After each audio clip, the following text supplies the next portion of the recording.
వైజయంతికి విషం కలిపిన టిఫిన్ పెట్టి ఆమె ప్రాణాలు తీసేందుకు పాపారాయుడు ప్రయత్నించడానికి కిటికీ లోపల నుంచి చూసిన కేదార్, జయదాత్రి పరుగు పరుగున ఇంటిలోకి వస్తారు. మామయ్య పిన్నిని చంపాలని చూస్తున్నాడంటూ కేకలు వేస్తారు. తలుపులు తెరవాల్సిందిగా పాపారాయుడిని ఎంత అడిగినా తీయకపోవడంతో బద్దలు కొట్టుకుని లోపలికి వెళ్తారు. అప్పటికి నోటి నురగలు వస్తుండడంతో కేదార్, యువరాజు కలిసి వైజయంతిని ఆసుపత్రికి తరలిస్తారు. మీరు దాన్ని ఇవాళ కాపాడినా రేపైనా నా చేతిలో చస్తుందని పాపారాయుడు అంటాడు.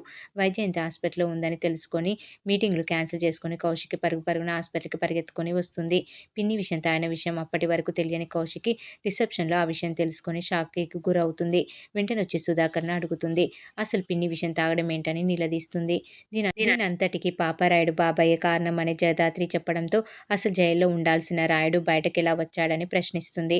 నేను బెయిల్ ఇప్పించి బయటకు తెచ్చానని, ఈ విషయం నీకు చెప్పొద్దని లాయర్కు చెప్పానని యువరాజ్ అంటాడు. దీంతో కౌశికి యువరాజ్ను తిడుతుంది. నీకు అసలు బుద్ధుందా? ఆయన కోపంలో ఉన్నారనే కదా జైల్లో పెట్టించానని అంటుంది కౌశికి. ఇక భర్తను తిట్టడంతో ఉక్రోషం ఆపుకోలేక నిషిక కల్పించుకుంటుంది. అత్తయ్య బతిమలాడితేనే యువరాజ్ ఈ పని చేశాడని చెప్తుంది. జయదాత్రి కూడా తన వల్లే వాళ్ళ తమ్ముడు జైలు పాలయ్యాడన్న బాధలో ఇలా చేసి ఉంటుందని సర్ది చెప్తుంది. ఇక పాపారాయుడు ఇంటి వరకు వస్తే మీరంతా ఏం చేస్తున్నారని కౌశికి ప్రశ్నిస్తుంది. మేము ముందే అడ్డుకున్నామని, అసలు ఇంట్లోకి రావద్దని చెప్పినా యువరాజు అత్తయ్య వినలేదని జయదాత్రి చెప్తుంది. ఆయన చేతిలో ఏదో సీసా ఉందని చెప్పినా వీళ్ళు వినిపించుకోలేదని చెప్పడంతో కౌశికి మండిపడుతుంది. దీంతో నిషిక కోపంతో అసలు ఈరోజు అత్తయ్యకి ఇలా కావడానికి కారణం మీ మొగుడు పెళ్ళాలేనంటూ మండిపడుతుంది. అసలు మేమేం చేశామని జయదాత్రి నిలదీస్తుంది. అసలు నీదే దరిద్రపు జాతకమని, అదంతా తీసుకొచ్చి ఇప్పుడు మా ఇంటిపై పెట్టావని శాపనార్థాలు పెడుతూ ఉంటుంది. మీరు ఇంట్లో అడుగుపెట్టినప్పటి నుంచి మాకు కష్టాలే మొదలయ్యాయని అంటుంది నిషిక. అసలు మీరు ఇంట్లో నుంచి వెళ్ళిపోతే మేము ప్రశాంతంగా ఉంటామని తిడుతూ ఉంటుంది. దీంతో కౌశికి కల్పించుకొని నిషికపై మండిపడుతుంది.